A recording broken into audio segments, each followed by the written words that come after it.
Втор гостин вечерва на слична, помногу што и иста тема е мојот втор гостин Веле Крбалевски. Роден Прилепченец, по потекло од Крушево, активно сега на служба во Скопје. Веле, добро вечер. Добро вечер. Веле е познат по физиономијата, ако препознате, по тоа што е застанат на чело на нешто што сега ќе го дефинираме како се вика, ама тоа е некаков синдикат кој ги представува дел од професионалните војници на армијата на Република Македонија, кои сакаат да добијат некои своји барања, кои ги бараат од владата, меѓу другото на начин да има неколку излегувања, неколку демонстрации на улиците, но и една која постојано е присутна повеќе од неколку месеци. Може да се види пред владата на Република Македонија, која се проаѓа чадор за сонце, неколку плакати, едно биро, понекога седи некој човек, ако е многу жешко или ако е врне доште од спротива, тамо каде што е салонот на Land Rover, во секој случај тука се присутни по цел ден. Веле, ова е вака мојот опис, воведен, меѓутоа те молам па ти да ја представиш агендата всушност за која во слободно време де факто се бавиш. Благодарам. Прво да се благодарам за поканата. Малку подолго трае цел овој процес до, да речам, до овој период, до овој момент. И искрено речем не знам од каде би почнал. Би започнал од таму каде што ние се трансформиравме од координативно тело во синдикална организација. Се трансформиравме се со цел да можеме институционално малку подобро да функционираме и да ги прикажеме нашите проблеми, потреби и барањата кои што ги истакнувавме како координативно тело. За да бидеме посериозно сватени, за да можеме да функционираме посоодветно, за да можеме и да ги поставиме нашите ставови во некои рамки кои што ќе бидат институционализирани, за да може да ги добиеме потребните решенија. Како синдикат се оформивме минатата година, во декември месец. Претходно бевме активни како координативно тело на професионални војници и се оформи тоа тело пред се од потребата за прикажување на проблемот на професионалните војници. Сега, вие нагласивте како дел на професионалните војници, нормално, не може сите да бидат членови, ние имаме членови и од останатите кадри, и старешини и цивилни лица во синдикатот, но ориентирани сме во моментов на решавањето на статусот на професионалните војници. Станува значи овој синдикат или ова прашање, да. Здружение на граѓани, де факто вие сте се собрале да се организирате, нели, како граѓани, без разлика што работите во армија. Целта на здруженијето е да избоксува услови кои вие сметате дека ви се потребни како професионални војници. Така, нели? Да, подолго. Колку има професионални војници Република Македонија? Има нешто повеќе од 3.500. А колку има луѓе од тие кои се заинтересирани за агендата која? Јас би рекол секој професионален војник. Затоа што се работи за прашањето за секој професионален војник. И за оние кои што веќе се отпуштени по старосно ограничување. Добро, да расчистиме една работа. Значи, делот кој кај вас, како да ти кажам, од аспект на граѓанин на Скопје. Делот кој ми се допаѓа кај вас е што многу малку или воопшто не попречувавте на нормалното движење на сообраќајот на луѓето и така натаму, најавувавте однапред кога ќе имате собирање и по правило беа нешто во недела и така. Има и сега овде каде што сте во најголема мера, односно 100% дискретни, односно сте со разбирање за луѓето кои по таа улица одат секој ден кон работа назад дома и така натаму и така натаму. Тоа е сме со разбирање и секогаш сме се извинувале за и најмалите проблеми. Тоа е во ред, бидејќи има и други кои исто штекуваат, па штекуваат со други методи, вашиот метод е таков. Сега разбирам јас дека, да кажеме, велиш 3.500 професионални војници се, дека се сите со заинтересирани, меѓутоа пак ме интересира сепак јадрото, колку е, не верувам дека сите 3.500 се... Вака може да се подели некоја структура да се направи. Оној кој што го чувствува најмногу проблемот за екзистенционалното прашање. Оној кој што веќе е при крај со работата. Кај нив нормално е најизразена потребата од решавање на статус. Старосната граница станува позаинтересиран за ова. Позаинтересиран и всушност самото случување кое што ќе следи после завршувањето на 38-та година, како што е сега во моментов границата, се знае што значи. И нормално веќе овој период започна отпуштањето на поголема група од професионалните војници, тоа веќе го гледаат и помладите и го чувствуваат проблемот, па затоа и малку повеќе се зголемува интересот и кај нив. Добро. Ајде да појдеме сега, ја ќе ти кажам ја што отприлика вака мислам дека знам, не сакам да кажам дека знам вистината. И тоа ти ќе ме поправиш каде грешам. Но прво кажи ми што вие еве кои се двете основни точки што ги барате, или трите или едната? Најбитно што барате најбитно? Најглобално кажано, решавање на статусот на професионалните војници. Значи, што по завршувањето на 38-та година? Навршувањето. Вие што барате? Нашиот предлог е ваков. Конкретно, оној кој што го институционализиравме, зашто го поднесовме претходно во собрание, како иницијатива, зголемување на старосната граница. Од колку на колку? 38 на? По наши некои проценки, анализи, најзастапена до 45 годишна возраст во други земји, каде што би можел да се даде еден максимум, нели, како професионален војник, и нормално после тоа да се добијат заслужените бенефиции.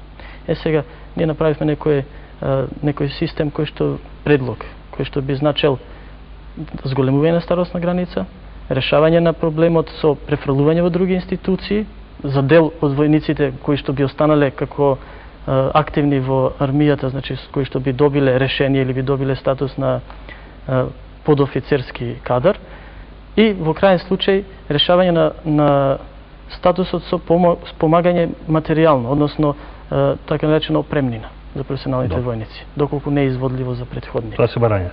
Да, тие се конкретните што се. Сега имам конкретни прашања. Повелете. Значи, вие сте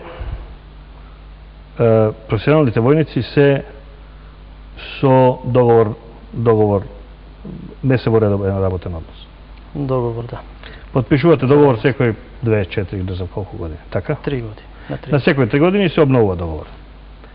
Евентуално меѓу време ако некој се здебели како мене, па не може да или почне нешто да пие или не дај Боже некои такви работи, тогаш не му се продолжува договорот. На сите оние што се професионалци по ова им се продолжува следниот договор и така натаму, така? Значи вие подпишувате договор. Секој 3 години. На 3 години. И тој договор има своји правила и пропозиции. Некој насилавате да го подпишете? Не. Многу интересна тема, можеби и цела емисија можеме да употребиме за договорите, затоа би можел накратко да кажам некои работи, ако не дозволите. Да.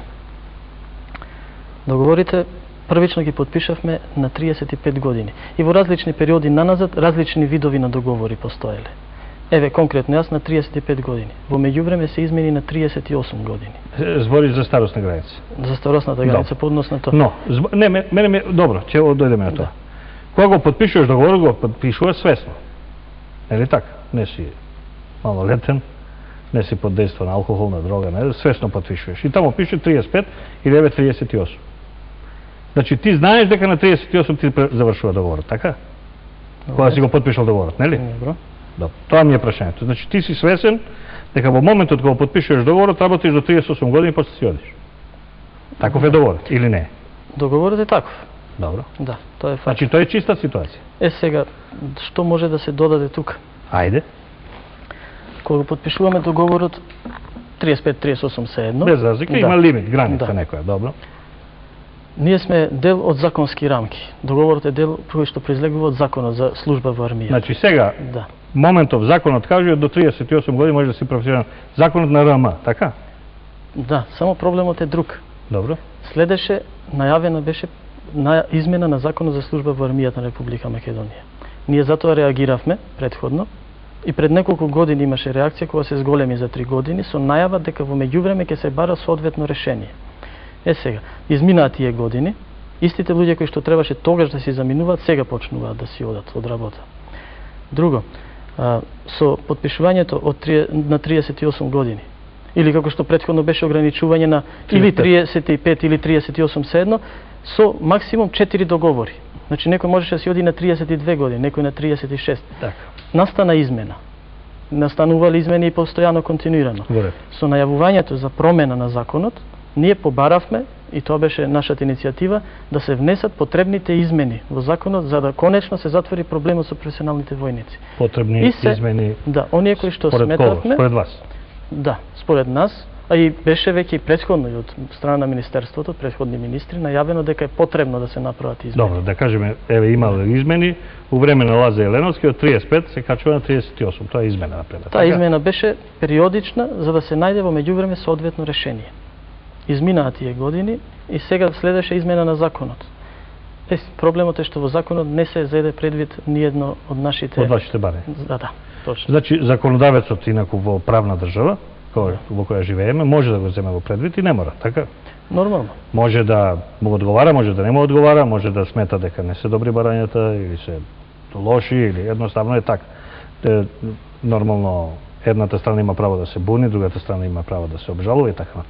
Мене основната работа која ми беше као поставеност дека веле кога на 35 години, сега не знам колку имаш, не е важно, на 35 години кога потпишал, знаел дека му е договорот до 38 и потоа нема работа.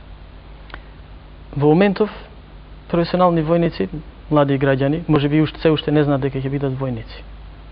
И ќе дојдат во ситуација да потпишуваат договор. Добро, ама они во тој момент кога имаат 23 години, знаат дека договорите ќе му важат до 38. Тоа е проблемот што сакам да го посочам. Целата ситуација е таква. Еве сега, нема да се јават во армија, тоа се кажа.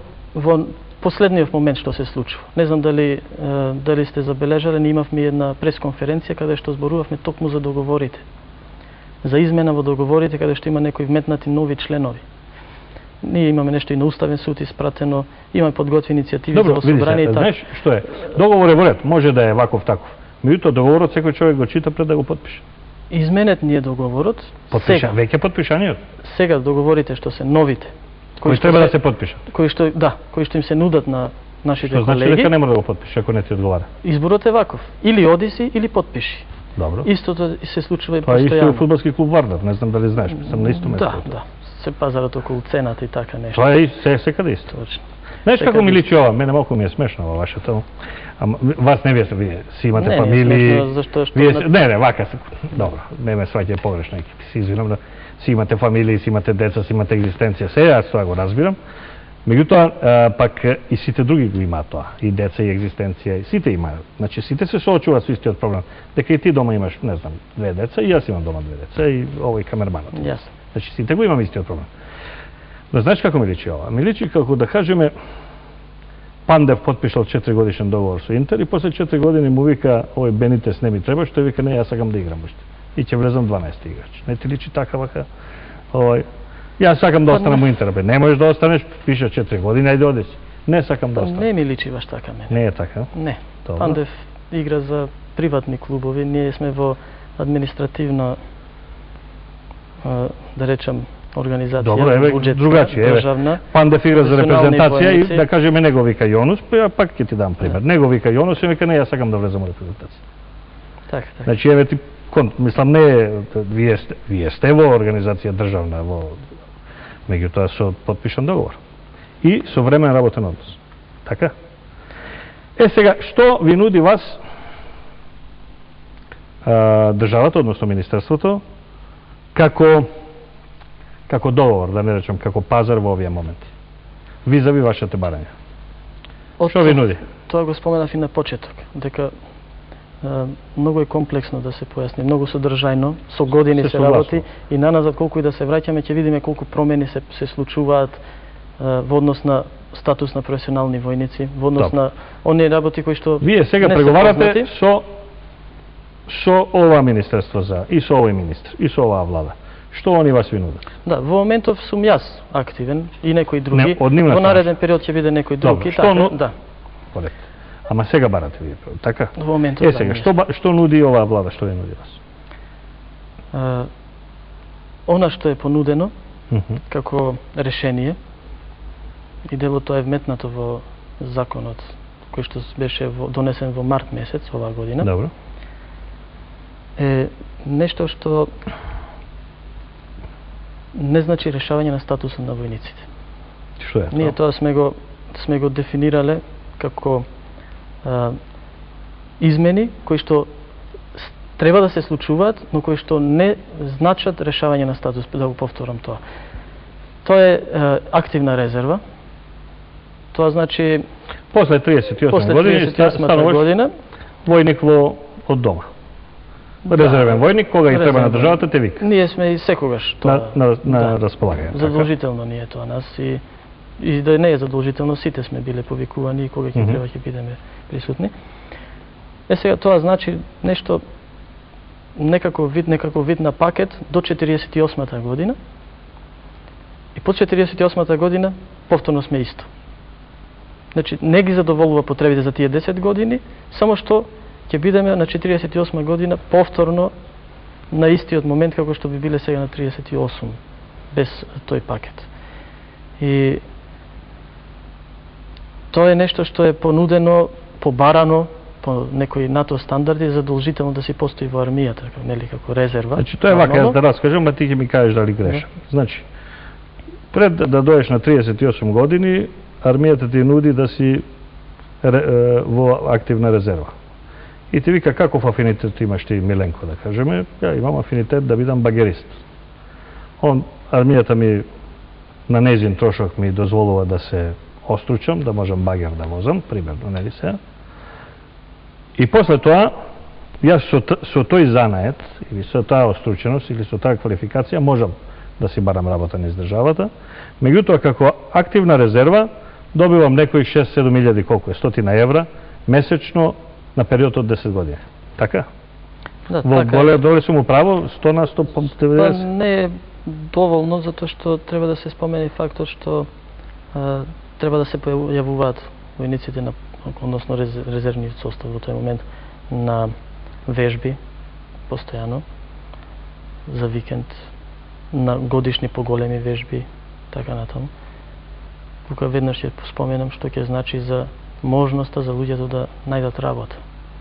Добро, меѓутоа затоа се компензирани со 30 на 100 од вредноста на платата сега што имате. Не би сакал многу да го коментирам тоа, да не бидам погрешно разбран, затоа што може и некој личен став да искажам во врска со тоа што ќе значи лично за мене. Јас да Не за тебе, во во просек. Јас тоа еднаш го коментирав и го кажав како со еден збор што може би звучи непријатно, ама заложник. Добро, имаш опција така да не го припатиш. доживувам тоа, како заложник. Да, па токму и тоа го споменуваме. Резервата како резерва, тоа сакам да го споменам, дека резерва како резерва постои. Таму може да биде и секој граѓанин дел од таа резерва, секој повикан од резервниот состав, да потпише договор. Но, прашањето е друго. Како што споменав, не е решавање на статусот. Значи, после завршување на работниот однос, дали ќе биде 38, дали 45, како што ние предложивме за да дадеме некој наш максимум, сеедно е. Може би и на 35 нека завршуваме. Треба да биде некој дел од оние кои што ги споменавме, а дополнително, како дел од резервниот состав, може поранешниот војник да потпише и договор да биде и во активната резерва. И тоа е тоа. Сега, значи, сакаш, те разбирам сега. Да. Јас пак ќе ја вратам, мислам, бидејќи основниот проблем е дека се потпише и некакви договори кои важат до некогаш, со тоа што во текот на трајањето на тие договори се бара промена за решение. Значи, дека некој со 22 години сега, што ќе стане професионален војник, и кој знае дека неколку пати ќе му се продолжи договорот по 3 години, и кој знае дека до 38 години после тоа не може да биде веќе активен војник, неговиот амбиција и афинитет е во тие години, од 22 до 38, 16 години, постојано да бара промена на законот, па да стане старосната граница од 35, 38, од 38, 40, 40 до 45. Тоа не ли е како лажна надеж во една кариера? Не би рекол така. Проблемот е така изгледа затоа што и тоа е прво прашање. И второ прашање, нема за никаде не постои за времено вработен како што сте вие отпремнима. Тоа не постои. Нема таков пример, нели? Сем треба да кажеме во армијата која го барат. Не знам дали имате информации. Постои. Например? Постои во други земји, каде што војниците токму ги имат дел од овие решенија кои што ние ги нудиме. Не, во ред, не, мислев кај нас, но во ред, во други земји постојат, но во другите земји тоа е во законот, така, овдека го нема во законот. Тоа е тоа, што ние бараме промена на законот, да се вметнат потребните измени. измени. Под овој позитивен закон, под тој позитивен закон Веле потпишал договор, така? Да. И го знаел законот дека е таков, дека не предвидува отпремнина, и го знаел законот дека предвидува ограничување 38 години. Тоа бил свесен Веле, нели? Знаете, некој некогаш мора да почне. Добро, тоа си имаш право. Јас го споменав тоа и за младите луѓе што се враќаат. Тоа имаш право, светот оди мора да се турка со луѓе кои сакаат промени, тоа сум согласен и сум прв на тоа. Меѓутоа, сакав да го утврдам само овој момент овдека како е, дека во ред е дека и некој што не ти, некој со 22 години што ќе влезе и тој сака промени во животот, и децата мои сакаат промени во животот. Татко им е досаден примерно и така натаму, не? Тоа е логично, природно е. Но ги утврдивме во овој момент законските во овој момент важечки услови. Се согласивме кон тие.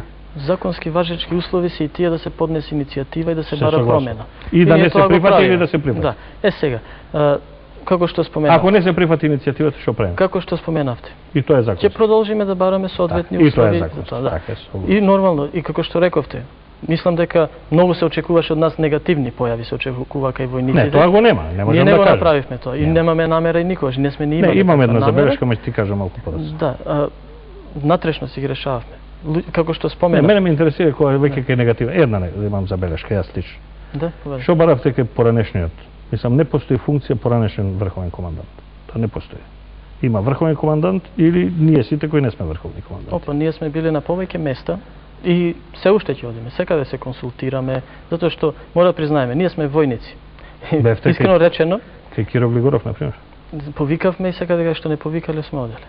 Имаме повикано секој кој што, сметаме дека ова вашето повикување наше, што е на нас овде, сметаме дека е придонес за проблемот. И воопшто не ни смета каде и да сме да разговараме за тоа и нормално нас не значи искуство плюс. Ние како прво сме војници кои што сме дошле во ваква ситуација сами да се избориме за ова и да стекнуваме искуство. Не, непријатно е кога во вестниците или во насловите ќе беа кај поранешниот врховен командант. Тоа така како звецкање со оружје личи. Знаеш, така не е баш. Може политички не е баш фино оформено тоа како ефект. Секој има право да толкува на свој начин се, а ние буквално се обидуваме на секаков начин што можеме. Крајно коректен. Кај сегашниот врховен командант да отиде? Да. Бевте? Да. Кај поранешниот врховен командант бевме сега во пролета, а кај сегашниот врховен командант бевме уште минатата година. И? Тоа беше во оној период кога, искрено речено, не сакавме јавноста многу да знае за нашите проблеми. Тоа се случи спонтано, да мораме да излеземе надвор и да зборуваме за некои, според нас, непријатности. Иванов, бевте кај Црвенковски, се уште да запалите свеќе кај Пројек Стајковски, да отидете кај Киро Глигоров и да ги решите сите. Искрено речено, секој кој што би не повикал да разговараме, без разлика на која функција е, кој што сметаме дека може да помогне, ние сме благодарни и ќе отидеме. Не е тоа проблем. А сепак ќе се држиме до нашето. Статус на професионални војници и армијата. Да опишеме на гледачите на крајот од овој разговор на мене и тебе. Што значи просечен професионален војник во Република Македонија, да го објасниме. Значи, живеете во касарни, не живеете дома, не на терен сте, не сте, кај сте во Авганистан, вамо таму. Просечниот. Може да употребам конкретната ситуација за емисијата. Ајде. Пауза имам од еден ден, кој што истиот и тој ден го поминав на работно место и се среќаваме сега, нели? Да. Од терен се вратив, еден ден имам на работно место во касарни и повторно заминувам на терен. Што значи не е едноставно. Живеат во касарни или живеат дома? Ние сме на работно време, но постојано сме ангажирани. Значи си одите на работа, па си одите дома на вечер, меѓутоа кога имате ангажман. Кога е редовен. А кога имате ангажман ова, тога сте фул тајм. Да, само што сме многу често на теренска работа. Сега имам едно прашање кое не го барам одговорот од тебе и не си ни за тоа сметам не би сакал од тебе да го добијам него едно така менение. Контактираш со нашите професионални војници што одат во мировна висија во Авганистан? Јас имам и своји другари што се таму. Добро. Дали они сметаат дека се окупаторска војска?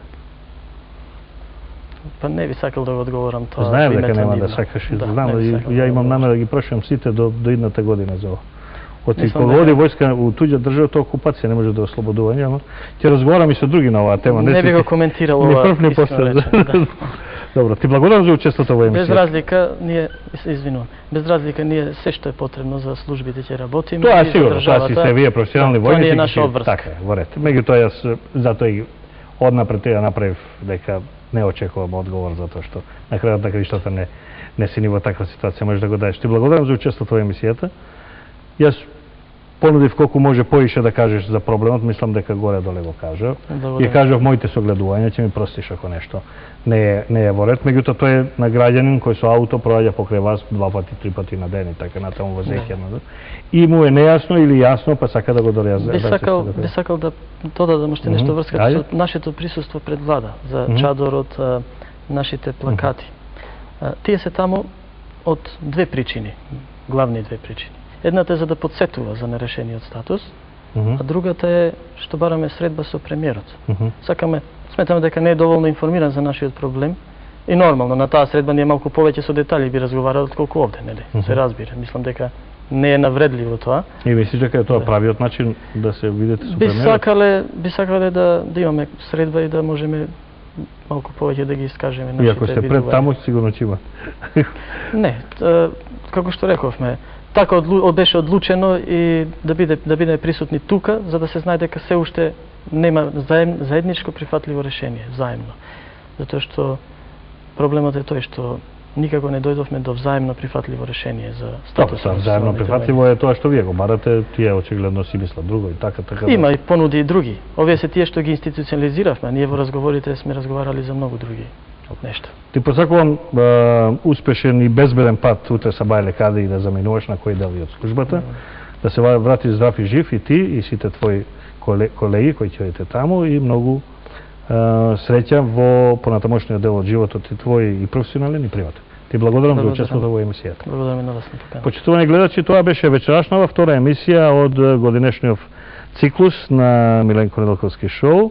Гледајте идната емисија доколку гостинот кој се нафати да дојде не се откаже во меѓувреме. Ќе разговараме баш за НАТО, не толку за НАТО стандардите на нашата армија, тоа се веќе одамна исполнете, туку малку повеќе за НАТО како една светска концепција која трае со децении и прашање колку уште долго ќе трае. Се гледам идниот петок во овој термин 40 минути пред полноќ. До тогаш пријатно. It's one small step for man.